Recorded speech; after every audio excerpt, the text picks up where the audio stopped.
I actually looked into the stats, and since Thomas Tuchel took the job at Borussia Dortmund, of all of the managers in Europe's top 5 leagues who've managed 200 games or more, there's only 2 who've got a better win ratio. Passion, experience, just a couple of the things that you look for when you bring in a new man for a big job, which that is very much the case over at England. And we just got to see the roster when it was announced. So I'm curious, Adam, as our fellow English representative here on the show, what was your reaction? You see Pickford's name and the names that join him in the goalkeeper group. I'm going to use the word bold. I think that is what Thomas Tuchel's done, and I think that's exactly what everyone expected. He's one of those managers who makes bold choices, not afraid to make some changes, tinker with things.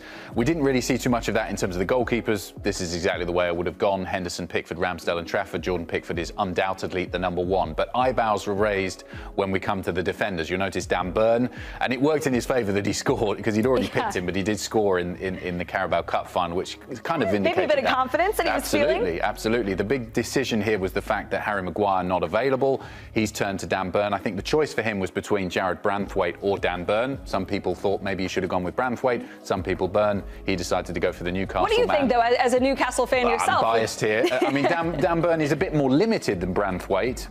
You know, he's a big guy, plays in a certain way, and that's basically all you're going to get. But as a direct replacement for someone like Harry Maguire, I think you'd probably go with him. Reece James also was named in the squad, so a big note for him too. I think Jordan Henderson was one that really raised a lot of eyebrows. He hasn't played for a long time. He's 33 years of age, hasn't always been in the Ajax side. We can talk a little bit more about why he's gone in that direction, but that was one where immediately people were like, hang on a minute, I thought we'd moved on from players like Jordan Henderson. So that was one that definitely fits into the category of bold. Cole Palmer was initially named in the squad, but has sadly had to pull out due to injury. And then also in the forward line, we saw Marcus Rashford selected, and that wasn't always a given. I think his performances for Aston Villa recently have perhaps warranted being in this side.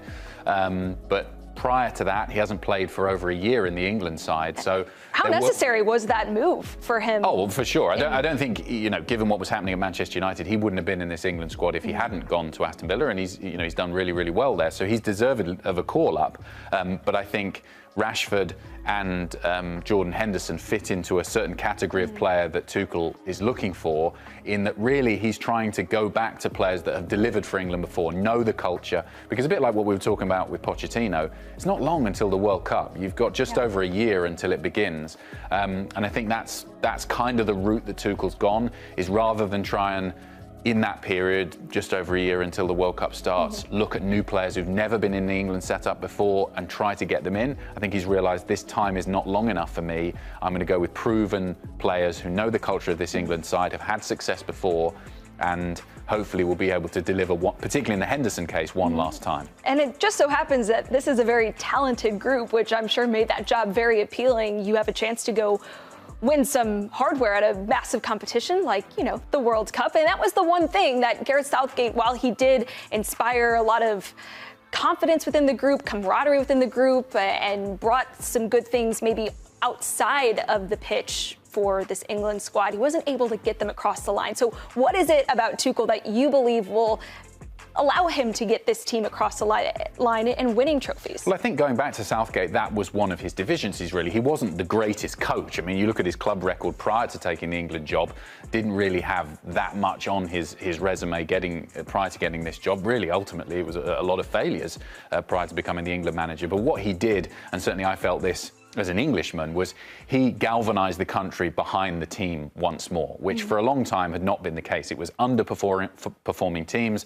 underperforming managers. There was so often the conversation was, how on earth are we doing so badly when we've got so many great players? You've got the likes of Lampard and Gerrard. How could you not get success out of a midfield that had those two in it? But every time they played together, they seemed to play poorly. Going back to the Glenn Hoddle days, obviously him moving on from his position, it was all that the England team had become a bit of a parody in the national consciousness. And one of the big successes for Gareth Southgate was he rallied the country around the team once more. And so that's why, and I was saying this before we came on air, that I'd quite like it. If I was a manager, I'd quite like this job now, because you're following up from someone who's managed to get the nation behind the team again. You're a good manager. You've got a great team as well. Most of those players, apart from Henderson, are still nearing their prime. So you've not got a load of players who are too old for the team.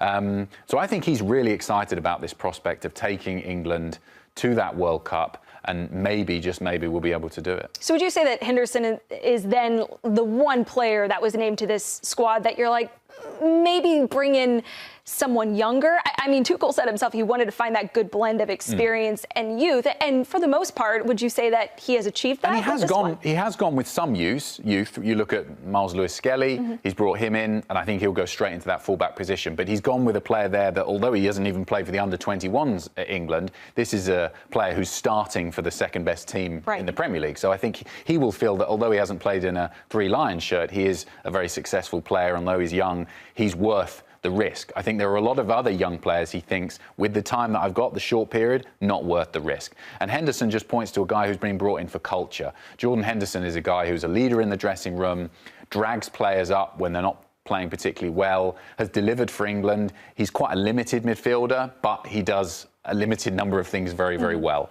And he may not always be in the starting lineup, but I think Tuchel has identified him alongside Harry Kane, Pickford, who we saw there in that soundbite, as senior members of this team that is going to help the younger players come through. So I think he's more there, Henderson, for what he brings in the dressing room as opposed to on the pitch. But the way that there are so many players on this team that are in their prime, that adds even more pressure, right, to go and deliver now when you have this very talented group that many would consider one of the best in the world. So how much pressure do you think Thomas Tuchel is under to deliver with an already very talented squad and that came so close in recent years? For sure, and I think he's also under a bit of pressure because of the narrative around him, the fact that he's not English. And there was a big conversation about, particularly back home in the newspapers and in the press, about whether the England manager should be English. And we obviously had Eddie Howe, who was doing spectacularly well, and some other English coaches too who were on that short list. Now it sounds like Eddie Howe was perfectly happy with the job he was doing at Newcastle and wasn't looking to move into the international realm just at this stage of his career.